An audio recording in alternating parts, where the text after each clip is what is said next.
আগামী নির্বাচনে আইন শৃঙ্খলায় বড় চ্যালেঞ্জ, তবে পরিস্থিতি ভালো হচ্ছে, মন্তব্য সিএসির। তারেক রহমানই দেশের ভবিষ্যৎ প্রধানমন্ত্রী, মির্জা ফখরুলের মন্তব্য। কাদের চাপে পড়ে কোন দিকে হাঁটছে সরকার, প্রশ্ন রাশেদা চৌধুরীর। মধ্যরাতে উত্তপ্ত ঢাকা বিশ্ববিদ্যালয় ক্যাম্পাস, হলে ছাত্র রাজনীতি নিষিদ্ধ থাকবে ঘোষণা উপাচার্যের। এবং ইউক্রেন নিয়ে ট্রাম্প পুতিন মুখোমুখি বসছেন 15 আগস্ট, কিছু অঞ্চল বিনিময়ের ইঙ্গিত, ভূখণ্ড না ছাড়ার ঘোষণা জেলেনস্কির।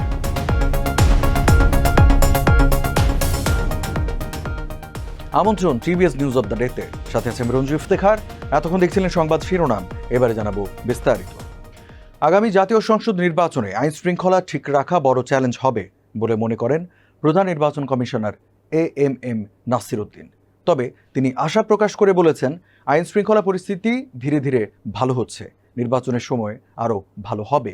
9 আগস্ট সকালে রংপুরের আঞ্চলিক নির্বাচন কর্মকর্তাদের কার্যালয়ে এক মতবিনিময় সভায় প্রধান নির্বাচন কমিশনার এসব কথা বলেন। ত্রয়োদশ জাতীয় সংসদ নির্বাচন উপলক্ষে রংপুর অঞ্চলের নির্বাচন কর্মকর্তাদের সঙ্গে এই মতবিনিময় সভা অনুষ্ঠিত হয়। প্রধান নির্বাচন কমিশনার বলেন, নির্বাচনে আইন শৃঙ্খলা বড় চ্যালেঞ্জ, বিশেষ করে যে বিশেষ পরিস্থিতি সৃষ্টি হয়েছে দেশে।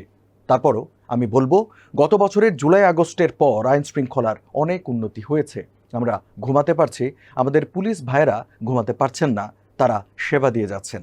ইলেকশন আসতে আসতে আরও ভালো হবে। আইন শৃঙ্খলা বাহিনীর সবাইকে নিয়ে আমরা এমন একটি পরিস্থিতি তৈরি করতে চাই, মানুষ যাতে নির্ভয়ে পছন্দের প্রার্থীকে ভোট দিতে পারেন।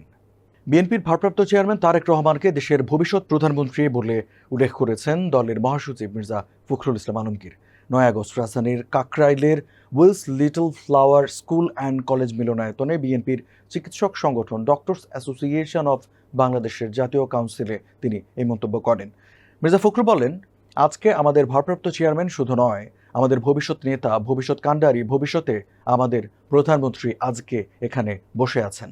আমি তার দৃষ্টি আকর্ষণ করতে চাই, আমাদের এই নেতা, আমাদের ভবিষ্যতের প্রধানমন্ত্রী, তার দৃষ্টিতে স্বাস্থ্যসেবা আনতে চাই। তার স্ত্রীও একজন প্রখ্যাত চিকিৎসক, আপনাদের এখান থেকে তিনি গ্র্যাজুয়েশন করেছেন। এই বিষয়টার দিকে তিনি অত্যন্ত বেশি গুরুত্ব দেবেন, কারণ 18 কোটি মানুষের স্বাস্থ্যসেবা এটা বড় একটা দায়িত্ব বলে আমি মনে করি। এ সময় পুরো মিলনায়তনের চিকিৎসকরা করতালি দিয়ে তারেক রহমানকে অভিনন্দন জানাতে থাকেন।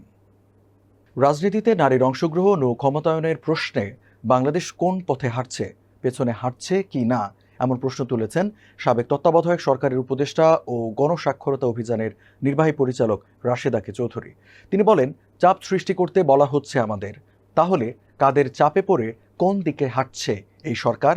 নারীর ক্ষমতায়নের জায়গাটা কোন দিকে যাবে সেটা নিশ্চয়ই বিবেচনা করতে হবে ঐক্যমত্য কমিশনকে। 9 আগস্ট রাজধানীর কারওয়ান বাজারের প্রথম আলো কার্যালয়ে সংসদে নারী আসন ও নারীর রাজনৈতিক ক্ষমতায়ন শীর্ষক এক গোলটেবিল বৈঠকে রাশেদা চৌধুরী এ কথাগুলো বলেন। এই গোলটেবিলের আয়োজন করেছে প্রথম আলো। একটা বিশেষ গোষ্ঠী বা বিশেষ ব্যক্তি বা কারো কাছে অন্তর্বর্তী সরকার যে বায়াসড নয় সেটা তাদেরই প্রমাণ করতে হবে বলে মন্তব্য করেন রাশেদা চৌধুরী। তিনি বলেন, কারণ মানুষ যদি এরকম ধরে নিয়ে বসে থাকে তাহলে তো অন্তর্বর্তী সরকারের কাজ করা মুশকিল হবে।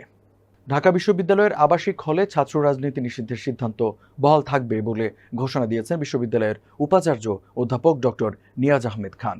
8 আগস্ট দিবাগত রাত 2টার পরে নিজ বাসভবনের সামনে আন্দোলনরত শিক্ষার্থীদের উদ্দেশ্যে তিনি এই ঘোষণা দেন।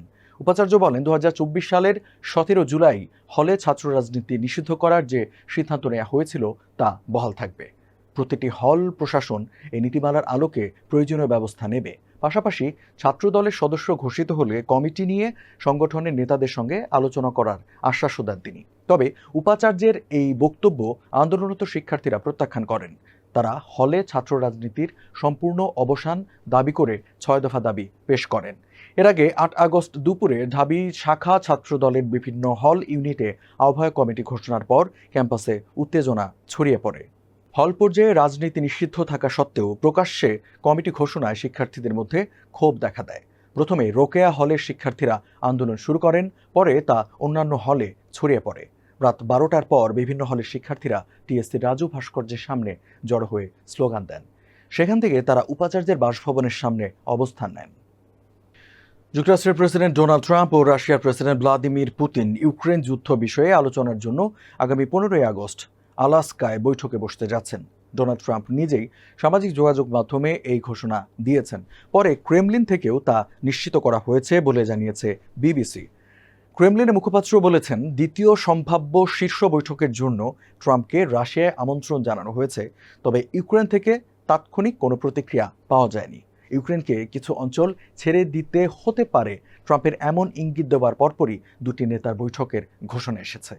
ট্রাম্প 8 আগস্ট হোয়াইট হাউসে বলেন, তোমরা একটা ভূখণ্ড চাইছো যা নিয়ে 3.5 বছর লড়াই হচ্ছে। বহু রাশিয়ান মারা গেছে, বহু ইউক্রেনিয়ানও মারা গেছে। এটি খুবই জটিল। আমরা কিছু ফেরত পাবো আর কিছু পরিবর্তন করব।